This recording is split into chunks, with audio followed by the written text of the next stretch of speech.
Cindy McCain's life has been a tapestry of public service, personal loss and unyielding resilience, and her most recent chapter, a minor stroke suffered while on duty in Rome, only reinforces that narrative. As the widow of the late Senator John McCain and current executive director of the United Nations World Food Programme (WFP), Cindy's health scare unfolded against a backdrop of global urgency, yet her response was quintessentially her, grateful, grounded, and geared toward the greater good. Cleared to return home after swift medical care, the 71-year-old is now recuperating in Arizona, surrounded by family, with a clear-eyed focus on recovery and return. The incident occurred during a visit to the WFP's Rome headquarters, a hub for coordinating aid to over 100 million people across 87 countries. Amid meetings on famine prevention and supply chains, symptoms struck, subtle at first, then insistent enough to prompt immediate attention. Italian medical teams acted decisively, treating what was deemed a minor stroke with protocols that minimized long-term impact. "I want to thank the medical staff in Italy for the excellent treatment I received," Cindy stated post-recovery. "My recovery is progressing well thanks to their outstanding care. I look forward to continuing my recuperation at home in Arizona with my family." Her words, issued via WFP channels, blended vulnerability with vigor, a hallmark of the woman who's weathered political storms and personal grief. Traveling back to Arizona with medical clearance, Cindy's 6-week homebound phase will be a deliberate pause, a chance to recharge amid the embrace of her children, Meghan, 40, Jack, 39, Jimmy, 36, and Bridget, 34, plus her adopted daughter from previous commitments. Family has always been Cindy's anchor, especially since John's passing in 2018 at 81 after a valiant fight with brain cancer. Meghan's poignant tribute then captured the collective sorrow. "My father's passing comes with sorrow and grief for me, for my mother, for my brothers, and for my sisters. He was a great fire who burned bright, and we lived in his light and warmth for so very long. We know that his flame lives on in each of us." Those embers fuel Cindy today, turning potential fragility into fortitude.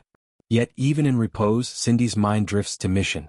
"In the meantime, I have full confidence in my leadership team to stay laser-focused on delivering urgently needed food assistance," she affirmed. The WFP's work, airdropping supplies to war-torn zones, fortifying school meals in drought-hit regions, can't falter amid one leader's hiatus. As U.S. ambassador to the UN agencies for food and agriculture until 2021, Cindy honed this trust in delegation, channeling John's bipartisan ethos into hunger eradication.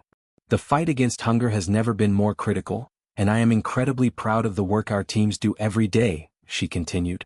Her optimism shines through. "I look forward to being back in the field soon, alongside WFP teams, pushing back against famine and supporting communities in need." This episode echoes Cindy's history of rising from adversity. In 2019, reflecting on John's legacy in the Washington Post, she shared, "One thing he taught me, among so many things, was the importance of getting back up, the importance of keep doing what you've been doing." That philosophy propelled her from beer heiress to humanitarian heavyweight, founding the American Voluntary Medical Team and advocating for landmine bans. Post-John, she dove deeper into diplomacy, her Arizona roots grounding global efforts. A stroke, minor though it be, tests that resolve, but Cindy's track record, overcoming addiction in the 90s, navigating Senate spouse scrutiny, suggests she'll emerge stronger. Medically, minor strokes, TIAs or small ischemic events, often serve as warnings, prompting lifestyle tweaks like diet, exercise, and stress management. For Cindy, already a fitness advocate, this means leaning into yoga sessions with Meghan or hikes with Jack, weaving wellness into family rituals. Publicly, her disclosure destigmatizes aging in leadership roles, inspiring women over 70 to prioritize health without shame. WFP's continuity underscores institutional strength, but Cindy's personal stake, visiting refugee camps, tasting rations firsthand, adds irreplaceable heart.